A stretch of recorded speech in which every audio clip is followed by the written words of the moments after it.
अस्सलाम वालेकुम नाज़रीन, आज 7 बजे में खुशामदीद। मैं हूं आपके साथ आसमा इकबाल। और नाज़रीन, आज प्रोग्राम में हम सबसे पहले जिक्र कर रहे होंगे, सबसे पहले बात कर रहे होंगे मकबूजा कश्मीर के हवाले से। आप जानते हैं कि कोई भी पाकिस्तानी किसी भी बड़े प्लेटफॉर्म पर जब मौजूद होता है, ख़ास तौर पर किसी ऐसे प्लेटफॉर्म पर जहां किसी मजलूम के लिए बात करना होती है, उसके हक में आवाज़ बुलंद करना होती है, तो अगर वो पाकिस्तानी है तो वो सबसे पहले मकबूजा कश्मीर के लोगों के लिए बात करता है। साथ ही साथ ज़ाहिर हम फ़लस्तीन को कभी भूले नहीं हैं। आज के प्रोग्राम में हम उसका भी जिक्र कर रहे होंगे। लेकिन जी, आज चूंकि 5 फरवरी है तो हम कश्मीरियों से, अपने कश्मीरी बहन भाइयों से यकजहती का इजहार कर रहे हैं, और इसीलिए ये दिन मनाया जाता है, और इसीलिए ज़ाहिर है कि इसको यौम यकजहती कश्मीर कहा जाता है। पूरे पाकिस्तान में हर शहर में, हर कूचे में, चाहे वो गांव हो, देहात हो, कोई गली हो, कोई मोहल्ला हो, हर जगह पे कश्मीरियों के साथ इजहार यकजहती किया जा रहा है। बहुत सारी जगहों पर रैलियों की सूरत में ये एहतजाजी रैलियाँ भी थी। बहुत सारी ऐसी रैलियाँ भी हमने देखी जिसमें छोटे बच्चे जो हैं वो कश्मीरी बच्चों के ऊपर होने वाले मजालिम को हाईलाइट करने के लिए वहाँ पर मौजूद थे। स्कूल्स के अंदर बहुत सारे इवेंट्स रखे गए थे। और पाकिस्तान में आज वैसे छुट्टी थी बहुत सारे स्कूलों में, लेकिन बच्चों ने भरपूर तैयारी की हुई थी एहतजाजी रैलियों में पहुंचने के लिए। ये आप देख सकते हैं जी, स्कूल के तलबा मौजूद हैं।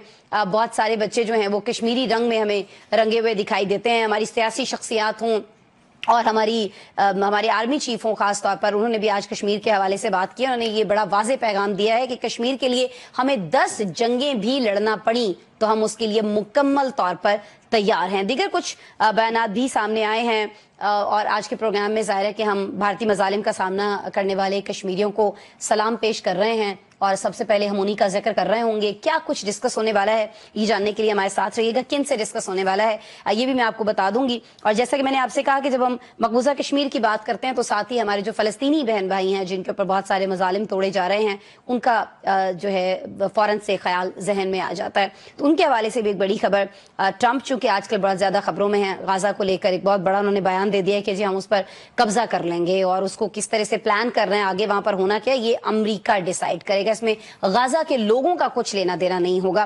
क्या ये पॉसिबल हो पाएगा? नहीं हो पाएगा, क्योंकि सऊदी अरेबिया ने इस पर शदीद रिएक्शन दिया है। वो रिएक्शन क्या है जी, वो आज के प्रोग्राम में हम आपको बताएंगे। और जी फिर हम कुछ मुमकिन किस तरह से है कि हमारा करंट अफेयर्स पे मबनी शो हो, और हम जो भी करंट अफेयर्स पाकिस्तान में चल रहे हैं उनको डिस्कस हम ना करें। एक ख़त जो है उसका मामला बड़ा हमें दिखाई देता है, हाईलाइटेड सोशल मीडिया हो, कोई आपस में बात कर रहा हो, कोई फ़ोन कॉल कर रहा हो। आजकल एक ही ख़त की बात हो रही है जब पॉलिटिक्स के हवाले से बात होती है। ये लिखा था जी PTI के बानी इमरान खान साहब ने हमारे आर्मी चीफ को, इरफान सिद्दीकी साहब ने आज इस पर एक बयान दिया है। आप जानते हैं इरफान सिद्दीकी साहब की क्या है, एक शख्सियत बड़ी उनको समझा जाता है नून लीग के अंदर, और जब वो कोई ऐसा बयान देते हैं तो कहा जाता है कि ये पूरी नून लीग का बयानिया है जो इरफान सिद्दीकी साहब जो है वो बयान कर रहे हैं। तो आज उन्होंने कहा जी कि बड़ा वो करारा सा जवाब उनको दिया गया है, क्योंकि इस खत के मौसूल होने के बारे में कोई बात ही नहीं की गई जिसको ये खत लिखा गया। तो साथ ही साथ उन्होंने कहा कि जो खत था इससे जाहिर ये होता है कि बानी PTI जो है वो बहुत ज्यादा परेशान हैं, वो बहुत ज्यादा मायूसी का शिकार हैं। अब ये जो नून लीग का बयानिया है, क्या ये सही है? नहीं सही है, और ये कब तक सही साबित होता रहेगा? क्योंकि जी PTI ने, आप जानते हैं कि 8 फरवरी को तारीखी जलसा करने का ऐलान भी कर रखा है, और साथ ही साथ ग्रैंड ओपोजिशन की तैयारियां भी जारी हैं। जो दीगर पार्टीज हैं उनको साथ में लाकर इस हुकूमत के खिलाफ मुहिम जोई की बात हो रही है। कितना कामयाब हो पाएगा ये सारा सिलसिला, इस पर हम बात कर रहे होंगे। और जी जब नून लीग का जिक्र हुआ है, इरफान सिद्दीकी साहब का जिक्र हुआ है, तो एक ऐसी शख्सियत का जिक्र कर लेते हैं जिनके बारे में बड़े अरसे से चमगोइयां ये हो रही थी कि वो जी कोई इतने ज्यादा मुतहरिक दिखाई नहीं दे रहे हैं, मीडिया के सामने नहीं आते हैं, बल्कि उन्हें मीडिया के सामने आने नहीं दिया जाता है, उन्हें मीडिया से बात करने नहीं दी जाती है। मैं बात कर रही हूँ जी नवाज शरीफ साहब की। आज वो हमें खासे मुतहरिक दिखाई दिए हैं, और उन्होंने अरकान असम्बली से आज काफी ज्यादा ऐसे लोग थे जिनसे उन्होंने मुलाकातें की हैं। उन मुलाकातों के अंदर उन्हें महंगाई के हवाले से बात की है, अपनी हुकूमत की परफॉर्मेंस के, अपनी जमात की हुकूमत की परफॉर्मेंस के हवाले से बात की है। क्या कुछ उन्होंने कहा है और अब क्यों कहा है, इसको हम लाजमी डिस्कस कर रहे होंगे। किन से डिस्कस कर रहे होंगे मैं आपको बता देती हूँ।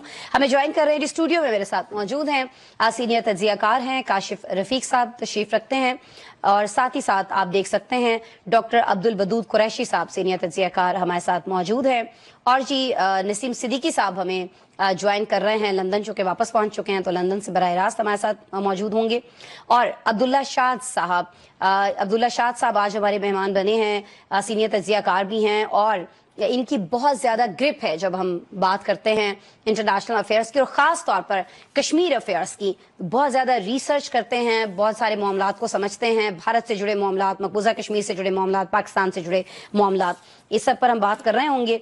गुफ्तगू का आगाज़ जो है मैं अब्दुल वदूद कुरैशी साहब सर आज आपसे करना चाहूँगी। अभी प्रोग्राम शुरू होने से पहले आज कुछ हकाइक जो हैं वो मुझसे शेयर कर रहे थे। आपने कहा कि ये जो मकबूजा कश्मीर है सर, इस पर तो कभी कब्जा या हुकूमत रही नहीं है किसी हिंदू की, तो अब कैसे पॉसिबल है कि वो इस पर अपनी हुकूमत कायम रख सकें? बहुत शुक्रिया आसमा इकबाल साहब। देखें, कश्मीर एक ऐसा मामला है जिस पर कभी भी ना अंग्रेज़ का कब्जा रहा है ना हिंदू का कब्जा रहा है। आप वहाँ से ले लें 1325 शहंशाह से लेके 1527 तक इब्राहिम तक और सुल्तान इब्राहिम तक लें तो मुसलमानों की हुकूमत रही है। दरमियान में जब मुगल कमज़ोर हुए तो अंग्रेज़ की आशीर्वाद के साथ जब इस इलाके में सिखों ने कब्ज़ा किया तो फिर सिखों ने जाके वहाँ पर कब्ज़ा किया और उसके बाद जो है वो सिख वहाँ काबज़ रहे, लेकिन मुसलमानों की अक्सरियत रही।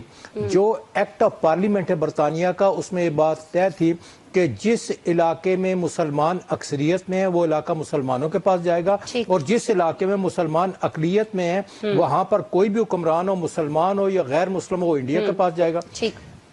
652 रियासतें थी। 652 रियासतों में 13 रियासतें पाकिस्तान के हिस्से में आई, बाकी सारी रियासतें जो है इंडिया के हिस्से में गई। अब सूरत हाल ये हुई कि यहाँ कश्मीर में हुक्मरान कौन था? सिख था तो उसको इन्होंने लालच दी। लालच देने के बाद जब अवाम ने तहरीक शुरू, गिलगित बल्तिस्तान तो कश्मीर का हिस्सा रहा नहीं, वहाँ तो अलग लोग थे, उन्होंने अलग अपनी आज़ादी पाकिस्तान बनने से पहले से हासिल कर ली थी और उन्होंने एक करारदाद के जरिए अपने आप को पाकिस्तान के साथ इलाक़ करके शामिल कर लिया। अब जब वहाँ के लोगों ने एहतजाज शुरू किया तो इंडिया खुद यूनाइटेड नेशन में गया। इंडिया फ्रांस के बारे में गया, पुर्तगीज़ के बारे में गया। पुर्तगीजियों के पास जो है वो 4 रियासतें थी और फ्रांस के पास 5 रियासतें थी। उनका केस यूनाइटेड नेशन में ठहर नहीं सका। अगर केस ठहरा तो कश्मीर का ठहरा। वहाँ इंडिया ने पहली करारदाद में खुद पाकिस्तान का हक तस्लीम किया और ये कहा कि जनाब पाकिस्तान इसमें एक फरीक है और कश्मीरियों को हक के खुद इरादियत दिया जाएगा कि वो भारत के साथ रहना चाहते हैं या इंडिया के साथ रहना चाहते हैं। दूसरी करारदाद में उन्होंने ये कहा कि एक वोटर लिस्ट बनेगी, वोटर लिस्ट के मुताबिक जो रायशुमारी होगी। सही हुआ, ठीक हो गया जी। तो थोड़ा बैकग्राउंड तो आपने हमें बता दिया है।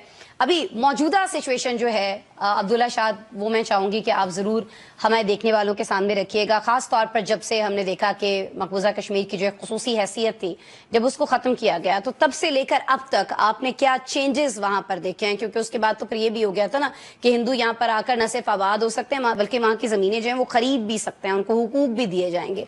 तो क्या कुछ उसके बाद से जब ये एक इस तरह का जालिमाना इकदाम हुआ है उसके बाद से अब तक वहाँ क्या चेंजेस आए मकबूजा कश्मीर के अंदर? बहुत शुक्रिया जी। सबसे पहली बात तो ये कि ये आर्टिकल 370 के खात्मे का जो एजेंडा है ये बीजेपी के मंशूर में 1985 से मौजूद है। 1985 के अंदर जब बीजेपी ने अपना सबसे पहला इंतखाबी मंशूर दिया उसके अंदर 3 पॉइंट्स थे। आर्टिकल 370 का खात्मा, बाबरी मस्जिद की शहादत, राम मंदिर का कयाम और यूनिफॉर्म सिविल कोड का नफाज। सबसे पहले उन्होंने 2019 के अंदर मकबूजा कश्मीर की खसूसी हैसियत का खात्मा किया, फिर बाबरी मस्जिद की जगह पे राम मंदिर कायम कर दिया गया और अब भारत की 2 रियासतों के अंदर, एक के अंदर हो चुका है उत्तराखंड के अंदर और गुजरात के अंदर यूनिफॉर्म सिविल कोड लागू होने जा रहा है। इसके साथ सबसे अहम चीज ये है कि भारत कश्मीर की बिल्कुल तारीख बदलने की कोशिश कर रहा है, इसलिए अब मकबूजा जम्मू कश्मीर का नाम भी चेंज कर दिया जाएगा आने वाले कुछ अरसे के अंदर और उसका नाम महाऋषि कश्यप रख दिया जाएगा, ताकि जब हम यौम यकजहती कश्मीर की बात करेंगे या इस तरह की कोई बात करेंगे तो उसके साथ रिलेट नहीं कर पाएगी क्योंकि उस इलाके का नाम चेंज हो चुका होगा। जब 2019 के अंदर 5 अगस्त को मकबूजा रियासत की खसूसी हैसियत का खात्मा किया गया था तब से वहां पे तकरीबन 60 लाख से ज्यादा लोगों को, भारतीयों को डोमिसाइल जारी कर दिए गए हैं। उसके बाद वहां पे उनकी मईशत को तबाह कर दिया गया है। सबसे अहम बात यह है कि इंडियन आर्मी चीफ ने अभी ये गुज़िश्ता माह के वस्त में एक प्रेस कॉन्फ्रेंस की जिसके अंदर उनके अपने बयानी अपने बयानात से कंट्राडिक्ट कर रहे हैं। उन्होंने कहा कि जी मकबूजा जम्मू कश्मीर से 70% जो दहशतगर्द मारे गए, मिलिटेंट मारे गए, जिनको अलहदगी पसंदों को वो ये लेबल करते हैं, इसके साथ साथ उन्होंने ये कहा कि 80% अभी भी वहां पर मौजूद हैं। अगर 80% वहां पे मौजूद हैं तो आप पॉजिटिव चेंज कैसे कह सकते हैं? उसके साथ वो कहते हैं कि हम अपनी राष्ट्रीय राइफल्स और इस तरह की दूसरी प्लाटून्स को वहां पर काउंटर टेररिज्म के तौर पे डिप्लॉय कर रहे हैं। अगर आपको पहले से जो मौजूद वहां पे 1 लाख से ज्यादा फोर्स है, उससे अगर आप उस पर काबू नहीं पा पाए तो आप या तो आप ये मान लें कि आपकी जो आर्मी है उसकी जो प्रोफेशनल कैपेबिलिटीज हैं वो बहुत ज्यादा क्वेश्चनेबल है। उसके साथ मैं आपको इंडिया की एक अपनी रिपोर्ट बताता हूँ। इंडिया की एनुअल स्टेटस एजुकेशन रिपोर्ट आई है जिसके अंदर ये पता चला है कि जो मकबूजा वादी के अंदर तालीम का मयार ये है कि क्लास 8 के 52% से ज्यादा तुलबा क्लास 2 का सिलेबस भी नहीं पढ़ सकते। ठीक है, और इसके साथ उनके अंदर जो ड्रॉप आउट रेट है 15 से 16 साल की उम्र तक के बच्चों का वो भी 50% से ज्यादा हो चुका है। इसके साथ साथ अब भारत अपनी सारी अस्करियत पसंदी की जानिब जा रहा है बहुत तेजी के साथ। राहुल गांधी ने 2 दिन पहले लोकसभा के अंदर जो खिताब किया है उसके अंदर उन्होंने 34 बार चीन का नाम लिया है और उन्होंने कहा है कि जो चीन है उसने भारत को पिछले कदमों पर धकेल दिया है। ठीक है, और उसी के साथ साथ अब भारत जो है 2025-26 के अपने डिफेंस बजट के अंदर 9.5% से ज्यादा का इजाफा करने के चक्कर में, यानी ये तकरीबन $78 बिलियन से ऊपर जो उसके जंगी अज़ाइम है वो ज़ाहिर सभी के सामने हैं और वो किन ममालिक के बारे में क्या सोच रहा है ये भी सबको मालूम है। और जाहिर है कि जिस तरह से आपने कहा कि वो बजट जो है अपना दिफाई बजट वो बढ़ाने जा रहा है, उसके क्या मकासद हैं इस पर यकीनन बाकी लोगों को भी सोचने की जरूरत है और इसको किसी ना किसी तरह से जाहिर है कि टैकल भी होना चाहिए। बहरहाल मैं काशिफ रफीक साहब आपकी तरफ आती हूँ, आप मुझे बताइएगा पहले जो चीजें भारत कर रहा है सर वो सबके सामने है। अब दिफाई बजट भी बढ़ाने जा रहा है। चाइना का जिस तरह से अब्दुल्ला शाह साहब ने जिक्र किया कि उसके बारे में उसके क्या अज़ाइम है, पाकिस्तान के बारे में क्या अज़ाइम है, बलूचिस्तान के अंदर किस तरह से वो वहां पर पहुंच कर और हमारी सरजमीन के ऊपर दहशत गर्दी करवा रहा है बलूचिस्तान का इस्तेमाल करते हुए। सो ये सारी चीजें सबके सामने हैं और फिर आज 2 बयानात आते हैं। एक तरफ आर्मी चीफ कहते हैं कि अगर हमें 10 जंगें भी लड़ना पड़ी तो हम लड़ेंगे, और फिर दूसरी जानिब हमारे वजीर आजम कहते हैं कि मसला कश्मीर का हल जो है वो जंग में नहीं है, मुज़ाकरात में है। लेकिन दोनों चीजों के लिए भारत तैयार नहीं है सर। बिस्मिल्लाहिर्रहमानिर्रहीम। देखिए, भारत तैयार हो या ना हो, बहरहाल पाकिस्तान तैयार है, ये सबसे इम्पोर्टेंट चीज है। ट्रू। और पाकिस्तान इसलिए तैयार है कि पाकिस्तान की अफवाज, पाकिस्तान की सिविल हुकूमत, ये सारे एक पेज पे हैं कि मकबूजा कश्मीर के कश्मीरियों की जो कुर्बानी है वो रायगा नहीं जाएंगी। और दूसरी बात यह है कि कश्मीरियों को, निहत्ते कश्मीरियों को तनहा नहीं छोड़ा जाएगा। मैं ये समझता हूँ कश्मीर के ऊपर जो पाकिस्तान की रियासत का स्टैंड था कई दहाइयाँ पहले, उसको कुछ साल पहले कुछ उसको धचका लगा जब उसकी हैयत चेंज कर दी गई। 370 का आर्टिकल जब वो लागू हुआ और उसके बाद हमने सिर्फ ये इतना किया कि यूएनओ में जाके गुफ्तगू कर ली, खामोशी इख्तियार कर ली, चीज़ें कर ली, हमने उस तरीके से केस प्लीड नहीं किया। बहरहाल कोई इस बात पे इख्तलाफ रखे या इस बात का इदराक हो या ना हो, निहत्ते कश्मीरी जो है वो उनके दिल पाकिस्तान के साथ धड़कते हैं और वो पाकिस्तान की तरफ देखते हैं। अब मसला ये है कि भारत चूंकि एक आबादी के लिहाज से बड़ा मुल्क है, वो बड़ी मंडी है मईशत के हवाले से। फिर दूसरी बात ये कि चीन का पाकिस्तान के साथ जो अलायंस जोन है वो भारत के साथ उस तरह नहीं है, तो मजबूरन भारत को जो है वो अमेरिका की सरपरस्ती है, इसराइल की सरपरस्ती है, ताकि इस खिते को, चाइना को यहीं पे रोका जाए और उसका मैकेनिज्म बनाया जाए। लेकिन चीन इस बात पे कन्विंस है कि जो मकबूजा कश्मीर का मामला है उसमें जो हिस्सा चीन के साथ है वो चीन के पास है और चीन ने वहां से भारत को बैकफुट पे किया है। अब ये आज मार पड़ी थी आज मैं समझता हूं कि बड़ा क्लियर कट मैसेज है गुज़िश्ता रोज की कोर कमांडर कॉन्फ्रेंस और आज जो आर्मी चीफ साहब का बयान है कि मकबूजा कश्मीर के लिए हमें 10 जंगें भी लड़नी पड़ी, हम तैयार हैं, कोई जारियत होगी उसका मुंह तोड़ जवाब दिया जाएगा। और दूसरा पॉलिटिकल फ्रंट जो है वहां पे वज़ीर आज़म साहब ने जो बयान दिया है कि हम जंगें अगर जारियत की तरफ से आना है तो हम वहां पे भी तैयार हैं और पॉलिटिकली इसका सोल्यूशन निकालना है तो भी हम तैयार हैं। बहरहाल एंड ऑफ द डे इस मसले का हल बैठ के निकालना पड़ेगा। हटदर्मी तो हो नहीं सकती, पिछले 70 साल से हटदर्मी से तो कैसे निकलेगा जब हम खुद ही आपस में बैठ के बातें कर रहे हैं, बयानात दे रहे हैं। वहां भी तो कुछ गुजारिश ये है कि आपस वहां भी तो कुछ हलचल होना सर उधर से बैठ के।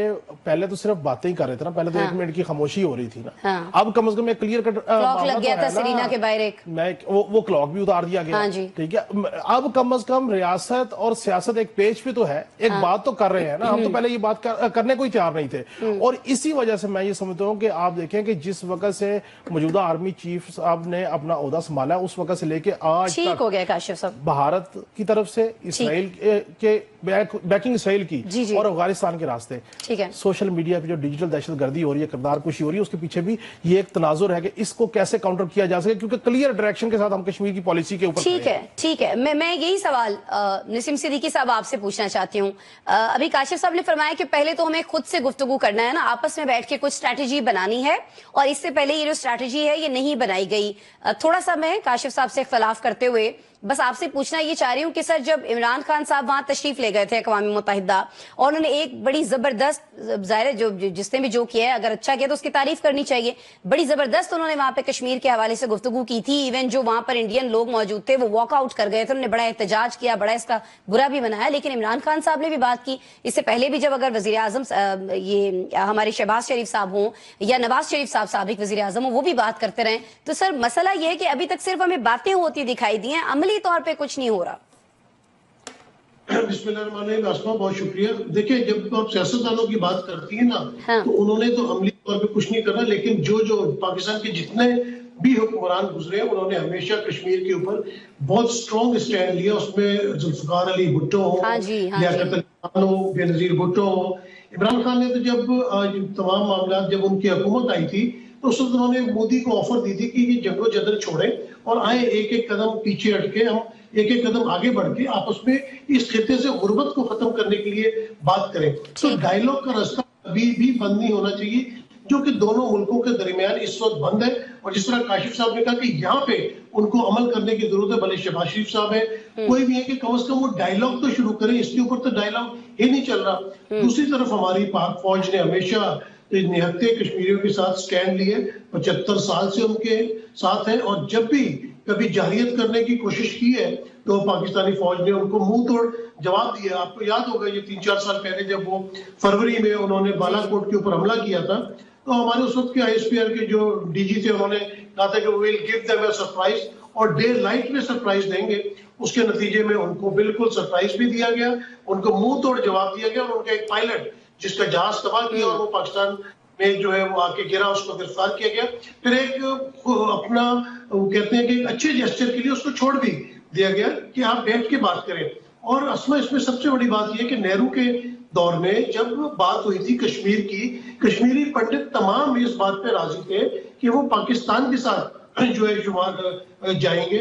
और उस वक्त इसमें सर बस ये बता देना नसीम साहब, ब्रेक पर मुझे जाना है, बात हो क्यों नहीं रही सर? अभी किसी तरफ से तो बर्फ पिघले ना सर, उसके लिए कहाँ पे क्या एफर्ट्स हो रही हैं सर?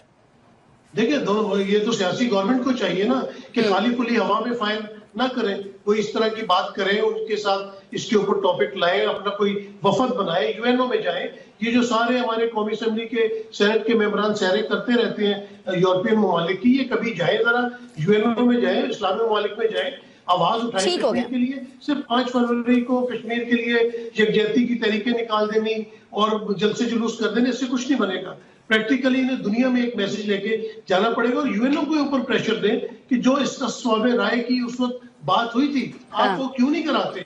ये तो UNO की जिम्मेदारी बनती है कि वहां पे स्वाब राय करवाए और कश्मीरियों के हवाले कश्मीर को किया जाए। असल हल वही है जिससे हमने प्रोग्राम का आगाज किया था, जिस गुफ्तगू से कि हमें अमली तौर पर कुछ करना होगा। लेकिन जिन्होंने अमली तौर पर कुछ करना है वो अपनी तनख्वाहें बढ़ाने में, अपने मर्जी के कवानीन के अंदर, आइन के अंदर तरमीम करने में इतने ज्यादा बिजी हैं कि उनका शायद इस तरफ ध्यान नहीं है। और बिल्कुल 5 फरवरी जब भी आता है या कोई भी कश्मीर के हवाले से ऐसा दिन आता है, उस पर कोई ना कोई बयान जो है वो दे दिया जाता है, लेकिन बयानात काफी नहीं है। अमली तौर पर कुछ करना होगा और फौरन करना होगा। ब्रेक लेते हैं, ब्रेक के बाद मिलते हैं।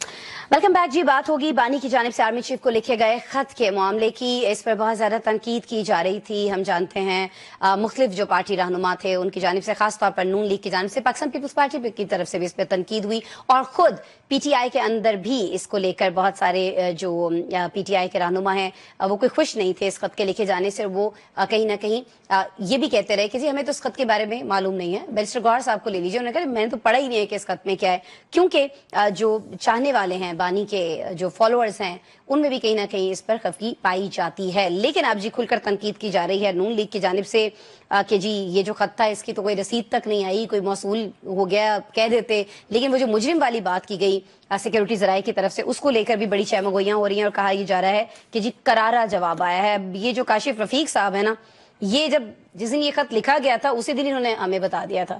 مجھے بڑا لگا کہ یہ خط لکھا گیا ہے, پتہ نہیں وہاں سے کیا ری ایکشن آئے گا, کیا ہو جائے گا, لیکن کاشف صاحب بڑے پر امید تھے کہ کچھ نہیں ہونا, اور ہوا بھی کچھ نہیں. کاشف صاحب دیکھیں اسما, ہونا کیا تھا, یہ خطوط, یہ باتیں, یہ معاملات, یہ مذاکرات, یہ گفتگو اس وقت ہوا کرتی ہے جس وقت آپ اپنے اینڈ آپشن استعمال نہیں کر لیتے. سیاست میں آپ نے جب اپنا پیک کے آپشن استعمال کر لیا, اپنے پورا زور لگا لیا, تحریک چلا لی, 26ویں آئینی ترمیم کے خلاف باتیں کر لی, IMF کو خط لکھ دیا, وہ کر دیا, اس کے بعد ڈی چوک واقعہ ہو گیا, اس کے بعد اگر آپ کہہ رہے ہیں کہ آئیں بیٹھ کے بات کرتے ہیں, پالیسیز تبدیل کرتے ہیں, تو یہ سب کچھ کرنے سے پہلے اگر خطوط لکھے جاتے, گفتگو کی جاتی, تو میں یہ سمجھتا ہوں کہ بہت قوی امکان تھا کہ یہ معاملہ ہو جاتا. اب دیکھیں نا, آپ خط پہ خط لکھ رہے ہیں, 2023 میں بھی خط لکھا, نہ جواب آیا نہ رسید آئی.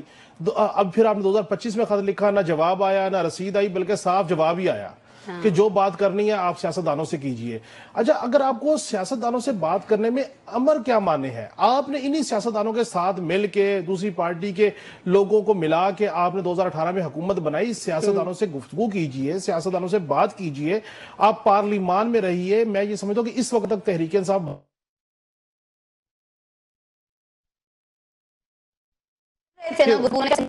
نہیں دکھائی, کسی نے بھی نہیں دکھائی. دیکھیں, اگر بانی تحریک انصاف شیر افضل مروت صاحب تھے نا, انہوں نے کہا تھا نہیں ہوگی. نہیں, دیکھیں تحریک انصاف کے اگر اسٹیبلشمنٹ سے مذاکرات کامیاب ہو جاتے ہیں, گفتگو سالڈ ہو جاتی ہے, تو اس کے نقصان جو ہے وہ پیپلز پارٹی اور نون لیگ کے جو اس وقت حکومت بینیفیشری ہیں, وہ کیوں کر چاہیں گے کہ ان کے مذاکرات سیدھے ہوں. وہ تند و تیز بیان بھی دیں گے, وہ اس میں رکھنا بھی ڈالیں گے, اس کی نیگیٹیوٹی کو وہ اپ ہولڈ بھی کریں گے. یہ تو جنہوں نے مذاکرات کنکلوڈ کرنے تھے ان کے اوپر ذمہ داری تھی. لیکن اب میں سمجھتا ہوں کہ تحریک انصاف نے ٹرولی پولیٹیکل مووز شروع کر دی ہیں. ہاں, لیکن آپ کو لگتا ہے کہ بہت لیٹ کیا انہوں نے. سب سے امپورٹنٹ چیز وہ ہے گرینڈ اپوزیشن کا الائنس. اور دوسری بات یہ ہے کہ پیپلز پارٹی کسی صورت نئے الیکشن کی طرف نہیں جائے گی. پیپلز پارٹی انہی اسمبلیوں میں حکومت ٹاپل کرنے کے اوپر تحریک انصاف یا گرینڈ اپوزیشن الائنس سے بیٹھ سکتی ہے. ٹھیک ہے, اور اب آپ کو لگتا ہے کہ بات جو ہے یہ PTI کو سمجھ میں آ رہی ہے. میں آپ کی طرف آنا چاہوں گی نسیم صدیقی صاحب. خط کو لے کر بڑی تنقید ہو رہی ہے. اس وقت جب یہ خط لکھا گیا تو یہ تاثر بھی پایا جاتا تھا کہ یہ خط شاید لکھوایا گیا ہے, اور اس کے علاوہ جب خواجہ آصف صاحب کا ایک بیان سامنے آیا کہ جی یہ اب ڈائریکٹ ہو گئے ہیں ادھر اسٹیبلشمنٹ کے ساتھ, تو سبھی کو ایسا لگ رہا تھا کہ شاید اب معاملات سیدھے ہونے جا رہے ہیں. لیکن سر یہ تو ایک دم پھر سے سب کا سب پلٹ گیا. اسما, بڑا اچھا سوال ہے آپ کا. جس طرح آپ نے عرفان صدیقی صاحب کی مثال دی تھی, تو وہ محاورہ ہے نا کہ بیگانے کی شادی میں عبداللہ دیوانہ, ان کو تو خط لکھا ہی نہیں گیا تھا, اور شاید ان کو زندگی بھر میں کسی نے خط نہ بھی لکھا ہو. اور یہ وہ والا اسما دور نہیں ہے کہ آپ نے اپنی محبوبہ کو یا محبوب کو خط لکھا اور کبوتر کے حوالے کر دیا, کبوتر نے خط پہنچا دیا. خط جب منظر عام پر آ گیا تو پہنچ گیا, اس کو میسج جانا تھا جا گیا, ادھر سے جواب بھی آ گیا. جس طرح بھی کاشف نے بات کی نا کہ سب تمام راستے انہوں نے بند کر لیے, 26 نومبر ہوا, 9 مئی ہوا. تو دیکھیں, کاشف سے میری تھوڑی سی عمر زیادہ ہی ہے. ہم نے بھی بہت کچھ اس ملک میں ہوتے ہوئے دیکھا ہے کہ ذوالفقار علی بھٹو کو پھانسی پہ چڑھا دیا گیا, پیپلز پارٹی کا کوئی نام لیوا نہیں رہا. جو بڑے بڑے ان کے اسٹالوارٹس تھے, Hanif Ramay, Hafeez Pirzada, you name it, Maulana Kausar نیازی, جتوئی صاحب, سب چھوڑ گئے, نئی پارٹیاں بن گئیں. پھر کہاں ہے ضیاء الحق صاحب؟ کوئی نام لیوا ان کا ہے؟ بھٹو کے نام پہ تو آج بھی ووٹ پڑ رہا ہے. پھر محترمہ بینظیر بھٹو آئیں, اس ملک کی 2 دفعہ وزیر اعظم بنی. پھر نواز شریف صاحب پر الزام لگتا ہے انہوں نے آرمی چیف کا جہاز اغوا کر لیا اور اٹک قلعے میں بند کر دیا. کیا کیا ان کے اوپر مقدمات نہیں بنائے گئے. کہاں ہے مشرف صاحب؟ لیکن نواز شریف صاحب آج بھی موجود ہیں, ان کے بھائی وزیر اعظم ہیں, ان کی بیٹی وزیر اعلیٰ ہے. کہاں ہے ایک راحیل شریف صاحب؟ لیکن زرداری صاحب پھر دوبارہ پاکستان کے پریزیڈنٹ بنے ہوئے. تو سیاست میں کوئی چیز حتمی نہیں ہے, سیاست میں یہ معاملات چلتے رہتے ہیں. صحیح ہے, یعنی آپ کو ابھی بھی امید ہے, آپ کو ابھی بھی امید ہے کہ بے شک اس خط کا جواب نہیں آیا ہے, لیکن معاملات کبھی بھی جو ہیں وہ سیدھے ہو سکتے ہیں اسٹیبلشمنٹ کے ساتھ. صدیقی صاحب, جو آپ نے کی, دیکھیں اسما, بات یہ ہے کہ جب معاملات اس طرح کے چل رہے ہو نا, تو ان کے فوری رزلٹ نہیں دیکھے جاتے. یہ سب چیزیں تاریخ کا حصہ بنتی ہیں, اور اگر بیچ میں کوئی اور आता है सुलह करवाने के लिए, बातचीत कराने के लिए, कोई भी इंटरनेशनल। ठीक हो गया सर, टाइम कम है। एक सिद्दीकी साहब, जो मिसालें आपने दी उसमें एक चीज बड़ी वाज़ेह है कि सियासतदानों ने आपस में हाथ मिलाया तो अपने टारगेट अचीव किए। पीपल्स पार्टी और नून लीग 35 साल एक दूसरे के खिलाफ थे, लेकिन इकट्ठे हो गए ना। मेरा मकसद भी यही है कि जब तक सियासतदान आपस में इकट्ठे नहीं होंगे तो सही हो किसी गया सर। ये तो सजेशन आपकी तरफ से बहुत पहले भी आता रहा है और मेरे ख्याल में अभी सुन भी लिया गया। इसमें तो अमल दरामद भी हो रहा है, ग्रैंड अपोजिशन की तैयारियां हो रही हैं। लेट्स सी मामला किस तरफ जाता है। नसीम साहब, आपसे बहुत माजरत के साथ अब्दुल वदूद कुरैशी साहब से मैं ये सवाल पूछने जा रही हूँ। जो आपने कहा पराई शादी में अब्दुल्ला दीवाना, तो सर वो पराई शादी कैसे हो गई? खत में तो लिखा ही उनके बारे में गया, इरफान सिद्दीकी साहब की पार्टी के बारे में। इन्होंने इलेक्शन चोरी किया, इन्होंने हमारे लोगों पर गोली चलाई, इन्होंने जितने भी इकदाम लिखे हैं इमरान खान साहब ने, नून लीग पर ही तो उनका सर इल्जाम आता है। उसमें तो उन्होंने आर्मी चीफ से एस्टेब्लिशमेंट के ऊपर कोई इल्जाम धरा ही नहीं है, सारा का सारा तो उन्होंने नून लीग के ऊपर धरा है। वदूद कुरैशी साहब, आप इत्तेफाक करते हैं मेरी बात से या आप नसीम साहब के साथ हैं इस पर? आसमा इकबाल साहब, ये बात बिल्कुल मुख्तलिफ है। जो लोग समझते हैं कि खत आया है, खत गया है, जवाब आया है, जवाब आ गया, वो सारे लोग बेखबर हैं, लाइलम है। ये खत बुनियादी तौर पर तारीख के लिए लिखा गया है। ये मुज़ाहमती तहरीक का एक शाहपारा होगा। जुल्फ़िकार अली भुट्टो ने जो अपनी किताब लिखी इफ़ आई असैसिनेटेड, वो क्या है? वो खत लिखा सुप्रीम कोर्ट को कि जनाब 8 जो वाइट पेपर लिखे उसमें ये सारी चीज़ें इमरान खान के खत में 20% वो भी शामिल है। तो तारीख के लिए खत लिखा गया। उनको नहीं पता कि इसका जवाब क्या आएगा। अगर खत में फर्ज किया पहुंचा ही नहीं है तो क्या लिखे? उनसे एक आदमी कहता है मैं जनाब आपके वालिद साहब या आपके दादा की मगफरत की दुआ करता हूं, तो आप कहें जी इसको आप हुकूमत से मुज़ाकरात करें। भाई खत नहीं पढ़ा तो आपको क्या पता उसमें क्या? खत पहुंचा है, खत पढ़ा गया है, वो मुज़ाहमती तहरीक का एक बड़ा शाहपारा है। और मुस्तकबिल में आप देखें कि वो पढ़ाया जाएगा यूनिवर्सिटियों में और तारीख देखी जाएगी कि उस वक्त जब इलेक्शन चुराया गया, ये मामलात किए गए, इस तरह एक पार्टी का सिंबल लिया गया, लोगों को घरों में घुसे, लोगों को मारा गया, पीटा गया। जुल्फ़िकार अली भुट्टो की किताब भी तो खत है ना। सुप्रीम कोर्ट ने खत दिया कि वो जो किताब है पूरा खत है कि जनाब मेरे साथ ये हुआ, जेल में ये हुआ, मेरे साथ ये हुआ, ये मामलात हुए, आपने किया, इलेक्शन इस तरह किया गया, पीएनए ऐसे बनाएगी, वो सारी बातें। आज वो किताब पढ़ाई भी जाती है, पढ़ी भी जाती है, बिकती भी है, कई जमानों में तर्जुमा हो गया। देखे इमरान खान का खत एज इट इज उनके ट्वीट पे जारी हुआ, लोगों ने पढ़ा। आज यूरोप में भी लोग उस पर बात कर रहे हैं और एक एक नुक्ता देख रहे हैं कि ऐसे जुल्म हुआ, ऐसे लोग। तो वही सारे नुक्ते हैं ना कुरैशी साहब, जो पहले भी रोजाना ही डिस्कस कर रहे होते हैं, उनके पार्टी रहनुमा भी कर रहे होते हैं। जब मीडिया नुमाइंदगान जाते हैं बानी से मिलने के लिए, जेल में जब जाते हैं कवरेज के लिए उनके केसेस की, आप उसको खत पढ़े, लिखने वाला जिसने जो उसका मुहर्रर है ना, वो बड़ा इंशा परदास था, उसने बड़ा सोच समझ के लिखा। आम बात सर, यानी आप समझ रहे हैं कि ये उस तरह से रायगा नहीं गई उनकी कोशिश। ये आपको लग रहा है कि तारीख में आइंदा आने वाले दिनों में मुस्तकबिल में पढ़ाई भी जारी होगी कहीं ना कहीं। आप समझते हैं कि इसमें कामयाब ही रहे हैं बानी। मैं अब्दुल्ला आपकी तरफ आऊंगी, लास्ट मिनट है हमारे पास ब्रेक पर जाने से पहले, आप कुछ इस पर फरमाना चाहें इस सारे मामले पर? देखें, पिछले दिनों से जितनी ये बात हो रही है, खत आया, खत लिखा गया, खत का जवाब आया, खत नहीं आया, अगर हम देख लें साउथ एशियन पॉलिटिक्स के अंदर पूरा इसी तरह का है। इंडिया के अंदर अगर आप देख लें, वहां पे भी राहुल गांधी ने अगर कुछ बोलना होता है तो वो मोदी को एक खत लिख देते हैं। यानी बेसिकली ये होता है कि हमने इस इशू को टेक अप कर लिया था, ये एक रिकॉर्ड के ऊपर आ जाए कि ये बात की गई थी, और बस इससे ज्यादा इसके ऊपर क्या बात की जा सकती है। वही शायद ये भी हो सकता है कि जो खत वाली, जिस तरह खान साहब के ऊपर पहले ये बात की जाती थी कि वो बैकडोर डिप्लोमेसी के लिए कोशिशें कर रहे हैं और दस्तक दी जाती थी, और एक धड़ा उनका अपनी जमात का इस बात को मानता था, एक डिनाई करता था कि नहीं वो तो बिल्कुल अपने अज़्म इस्तक़लाल के साथ खड़े हुए हैं और उसका कोई ऑप्शन नहीं करे। तो एक तरह से शायद वो रिकॉर्ड के ऊपर चीज ले आई गई है कि ठीक है हमने तो ये कोशिश की थी और एक नया नैरेटिव। लेकिन आपको नहीं लगता काशिफ साहब ने जो बात की है वो भी अपनी जगह सही है कि कोशिश बड़ी देर से की गई है? आपको लगता है कि ये स्ट्रैटेजी का हिस्सा था जैसे कुरैशी साहब ने फरमाया? ये शायद कोशिश, उनकी बात से मैं इत्तफाक करूंगा कि ये शायद कोशिश इसलिए की नहीं गई कि ये कारगर साबित हो या इसका कोई नतीजा निकले। सिर्फ आगे आमदा सियासत की एक लाए अमल बनाने के लिए, एहतजाज की लाइन बनाने के लिए, अपना एक नैरेटिव तरतीब देने के लिए ठीक हो गया। इसका मकसद वो नहीं था जो नून लीग वाले समझ रहे हैं, जो बाकी लोग समझ रहे हैं। मैं दोबारा आती हूँ ब्रेक के बाद, और वापस जब हम आएंगे तो नवाज शरीफ साहब के हवाले से बात करेंगे। नाज़रीन हमारे साथ रहिए। वेलकम बैक जी। महंगाई की रफ्तार में कमी आई है, मुझे आपको वैसे महसूस नहीं हो रहा, लेकिन ये बात चूंकि नवाज शरीफ साहब ने की है तो इसको डिस्कस करना आज बहुत ज्यादा जरूरी है। और मैं चाहूंगी कि इस डिस्कशन का आगाज जो है अब्दुल वदूद कुरैशी साहब से हम करें। सीनियर आप जानते हैं कि जर्नलिस्ट हैं, बड़ी इनकी मुलाकातें भी रही हैं पार्टी के रहनुमाओं से, इवन नवाज शरीफ साहब से भी। तो कुछ वदूद कुरैशी साहब, आप ही हमें बता दीजिएगा क्यों एकदम मंजरनामे से गायब हो जाते हैं, हट जाते हैं बिल्कुल नवाज शरीफ साहब, और फिर अचानक से आ जाते हैं? असल में मियां नवाज शरीफ साहब तो जिस अंदाज में बरतानिया से लाए गए थे, या तमाम अखबारात में रवायत से हट के एक पूरा इश्तार छापा गया था कि वो चौथी बार फिर प्राइम मिनिस्टर होंगे, लिहाजा फिर अगर बाख्तियार थे तो प्राइम मिनिस्टर क्यों नहीं बने। और भाई को के खाते में कुर्रा फाल आया और बेटी के खाते में जो है वज़ारत उज़्मा आई, और वो भी फिर बड़ी मुश्किल से आई।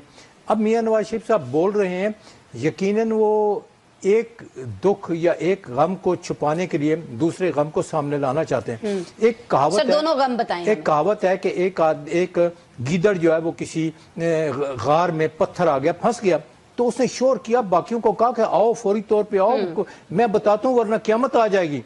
तो उन्होंने जब सब ने दांत पंजे मार के निकाला, उनका क़यामत बता, उनका क़यामत खत्म हो गई। उनका जब मैं मर जाता हूँ तो मेरे लिए क़यामत थी। अब मियाँ साहब के फैमिली सारी इक़्तिदार में है तो उनके लिए महंगाई नहीं है, उनके लिए आसानी है, और कतई तौर पर महंगाई नहीं है। महंगाई उस आदमी को पूछें जिसको पता है कि 50 रुपए की चीनी आज ज्यादा हो गई है। देखें, ये जो मुंशियों से लिखवाया जाता है ना कि ग्राफ 4 दर्जे ऊपर चला गया, 5 दर्जे नीचे चला गया, सब्जी आप 1000 रुपए का नोट लेके जाएं, आपको एक दिन की सब्जी नहीं मिलती, तो महंगाई नहीं है। 5000 का नोट किसी जमाने में देखने के लिए लोग तरसते थे, आज 5000 का नोट 10 मिनट में चला जाता है, और 100 रुपए जितना काम होता है। महंगाई मियाँ साहब को जो लोग बताते रहे, रोड पे आके देखें मरियम नवाज का ये जो साफ कर रही हैं, रोड साफ कर रही हैं, अच्छा कदम है, खुलना चाहिए, लेकिन इसके जवाब में जो उनको रिएक्शन होगा उसका इसको अंदाजा नहीं है। ठीक हो गया। मैं काशिफ साहब, ये जो भी मरियम नवाज साहिबा की इन्होंने बात की ना, ये तो चले हमें एडमिट करना चाहिए, अप्रिशिएट भी करना चाहिए कि वो बहुत अच्छा काम कर रही हैं। पंजाब बहुत सारी जगहों पर हमें बहुत बेहतरीन होता हुआ दिखाई दे रहा है। इवन आप पिंडी को ले लीजिए, यहाँ का जो जुड़वा शहर है, वहां पर बहुत सारी तजावुजात भी गिरा दी गई हैं, और भी बड़े सारे अच्छे काम जो है वो मरियम नवाज साहिबा करें, चाहे वो स्टूडेंट्स हों चाहे आम लोग हों। तो सर, कहीं यही वजह है कि बेटी के इतने अच्छे कामों की वजह से नवाज शरीफ साहब का कॉन्फिडेंस जो है वो बड़ा है, इसलिए वो सामने आए दोबारा से? देखिए, इसमें कोई शक नहीं है, नवाज शरीफ साहब ने इस बात का खुलेआम इदराक किया है, एडमिट किया है, लोगों को बताया है कि मरियम नवाज साहिबा की कारकर्दगी जो है वो तसल्ली बख्श है, जिससे चीजें बेहतर हुई हैं। शहबाज शरीफ साहब की कारकर्दगी पे भी उन्होंने इत्मीनान का इजहार किया, और मरियम नवाज साहिबा की जो वर्किंग है उसके ऊपर तो मेरे दोस्त नसीम सिद्दीकी साहब ने खुद गवाही दी है कि लाहौर में और चीजें काम हो रही है। देखिए, तजावुजात हो, कोई चीज हो, अगर कोई इलीगल काम कई अरसे से हो रहा था, अगर उसको रोकेंगे तो उसके ऊपर रिजल्टमेंट आएगी। और असल बात यह है कि आपको कहीं ना कहीं चीजों को सीधा करने के लिए कोई हार्ड लाइन लेनी पड़ेगी, आपको उस पर काम करना पड़ेगा। जहां तक महंगाई की बात है, देखिए, महंगाई की जिस शरह से बढ़ रही थी उस शरह से नहीं बढ़ रही, लेकिन ये कोई नहीं कह रहा कि महंगाई खत्म हो गई है। उसके बढ़ने की रफ्तार जो है वो ज्यादा थी, 30% थी, वो 4% पे रह गई है, यानी कि महंगाई है अभी भी 4% की शरह से बढ़ रही है। महंगाई खत्म नहीं हुई है, ये एक एडमिटेड बात है। लेकिन दूसरी तरफ जो है, मैं तो खुद हैरान हूं कि नवाज शरीफ साहब के बयानात, वजीर आजम साहब के बयानात और बाकी लोगों के अगर बयानात हम देखते हैं तो वो कहते हैं कि चीजें बेहतरी की तरफ जा रही हैं, और उन्हीं के नीचे जो वजारत खजाना है वो ये कहती है कि जो कर्जे हैं वो बढ़ गए हैं, यानी कि एक साल में 8 खरब का कर्जा बढ़ गया। अगर 8 खरब का कर्जा बढ़ गया और उस कर्जे के बढ़ने की वजह से महंगाई का इंपैक्ट नीचे आ रहा है, तो हम किसकी बात को कहीं समझें। आप वजीर आजम साहब को या नवाज शरीफ साहब को ये इस बात का भी जो है वो बताना चाहिए कि हुजूर, महंगाई तो चले, शरह महंगाई कम आ रही है, बेहतरी भी हो रही है, लेकिन दूसरी तरफ अगर कर्जे बढ़ रहे हैं तो वो कर्जों का तौक भी तो आवाम के गले में है। वो कर्जे भी वो तो हमें नहीं समझा रहे, हो सकता है नसीम सिद्दीकी साहब हमें समझा पाए। नसीम साहब जी, आसमान ने, काशिफ ने बिल्कुल सही बात की कि देखिए, शरह जिस रफ्तार से महंगाई बढ़ रही थी वो उसमें थोड़ी कमी आई है, लेकिन महंगाई रुक तो नहीं गई ना। गरीब आदमी के लिए तो कुछ भी नहीं है। अगर आप मरियम नवाज शरीफ के अच्छे कामों का जिक्र करती है तो बिल्कुल हमें मानना चाहिए कि भाई जो अच्छे काम कर रहा है उसको चलना चाहिए। नून लीग को अपना नेक्स्ट इलेक्शन में बयानिया बनाने के लिए बहुत ज्यादा काम करने पड़ेंगे, क्योंकि सबको पता है जिस तरह वो एक जीटी रोड की जमात थी या पंजाब की जमात थी, वो कहां से कहां पहुंच गई। 2024 के इलेक्शन के रिजल्ट आपके सामने है, और आपने कहा ना नवाज शरीफ साहब जो एक्टिव हो गए हैं, उनके एक्टिव थोड़ा बहुत इसीलिए शायद हो रहे हैं कि मुझे इस साल इलेक्शन होते हुए नजर आ रहे हैं। इस साल नहीं तो अगले साल के शुरू तक मिड टर्म इलेक्शन होने ही होने, क्योंकि निजाम नहीं चल पा रहा। आपने जो अवाम के मुस्तरद तरीन लोग हैं, आपने उनको लाके मसनद पे बिठाया गया है, उनसे कोई चीज संभाली नहीं जा रही। कर्जे लेके मुल्क सारी दुनिया में कर्जे लिए जाते हैं, लेकिन हमारी अपनी जो आमदनी है वो तो अब नहीं बढ़ रही ना, कि हमारी या तो एक्सपोर्ट्स बढ़नी शुरू हो जाए, हमारी जो है अपना कलेक्शन बेहतर हो जाए टैक्स की, ये तो कुछ भी नहीं हो रहा। तो ग्राउंड लेवल कर्जे बढ़ रहे हैं बस सर। इफ्तिताह कर रहे हैं, कदाफी स्टेडियम का इफ्तिताह कर रहे हैं, बहुत अच्छी बात है, लेकिन इससे गरीब आवाम को क्या मिल रहा है? जो 25 करोड़ आवाम है, आपने पिछले दिनों देखा कि वर्ल्ड बैंक की रिपोर्ट आई थी, 1 करोड़ 80 लाख जो है वो गुर्बत की शरह से मजीद नीचे चले गए हैं। तो असल चीजें तो ये है, आप वो कहते हैं ना, अंडर द कारपेट चीजों को करते जाए, या केक पेस्ट्री बना दिया, ऊपर क्रीम चढ़ा दी हर चीज के ऊपर, उससे तो ये मामला ठीक नहीं होंगे। असल तो ये होगा कि जब गरीब आदमी को रोजगार मिलेगा, उसको रोटी मिलेगी, उसको उसके दिन अच्छे गुजरेंगे, तब हालात बेहतर होंगे मुल्क के। इन चीजों से तो मुल्क के हालात बेहतर नहीं होते ना, जिन चीजों को आप टीवी पे ला के दिखाते हैं, फिर जिस तरह मीडिया पे पाबंदी है, कोई चीज नेगेटिव आने नहीं दी जाती, लेकिन लावा तो ठीक हो गया। सबको पता है, आपको पता है, काशिफ को पता है, वदूद साहब को, सबको पता है कि क्या मामला। सही हो गया, सही हो गया। मैं चाहूंगी अब्दुल्ला शाद साहब, आप भी जरा फरमा दीजिएगा, नवाज शरीफ के मुताहरिक होने की वजह ये जो ग्रैंड अपोजिशन अलायंस है, इसकी जो तैयारियां हो रही हैं, आपको वो लगता है, या आपको लगता है कि नहीं, जो बात मैंने पहले की कि मरियम नवाज साहिबा चूंकि बहुत अच्छा परफॉर्म कर रही हैं, तो उसकी वजह से उनमें कुछ कॉन्फिडेंस आया कि नहीं, अब मैं बात कर सकता हूँ महंगाई के हवाले से, मरियम नवाज के इकदाम के हवाले से? मुझे लगता है कि नवाज शरीफ साहब वैसे भी हर कुछ अरसे के बाद सामने आते हैं, मंजर आम पर नमूदार होते हैं, और वो बयानात देते हैं, और वो ये एहसास दिलाते हैं कि मैं भी मौजूद हूँ, और चाहे मेरी बेटी वजीर आला है और मेरा भाई वजीर आजम है, लेकिन तमाम बागदौड़ मामला जितने भी तय पाएंगे, चाहे वो मुस्तकबिल के हवाले से पाने हो या हाल के हवाले से पाने हो, उसके लिए मेन पॉइंट पर्सन मैं हूँ। और जहां तक ये वाली बात है महंगाई नीचे आने वाली, देखें मेरा ख्याल है कि नून लीग की पहले भी इस चीज में एक्सपर्टीज थी कि वो ये मुआशी इशारियों को कंट्रोल करने के अंदर उसकी महारत है, चाहे वो कर्जों के इस्तेमाल से की जाए, चाहे वो अंडर द कारपेट की जाए, चाहे वो वाकई के बेहतर इकदाम किए जाएं, लेकिन इस सूरत के अंदर वो उनके पास ये कैपेबिलिटी, या आप ये कह लें कि उनके पास कोई ट्रिक। टाइम खत्म हो गया अब्दुल्ला हमारे पास। बहुत शुक्रिया अब्दुल्ला शाह, डॉक्टर अब्दुल वदूद साहब, नसीम सिद्दीकी साहब, काशिफ साहब, आपका और नाज़रीन आपका शुक्रिया, आपने प्रोग्राम देखा। कल मिलते हैं दोबारा।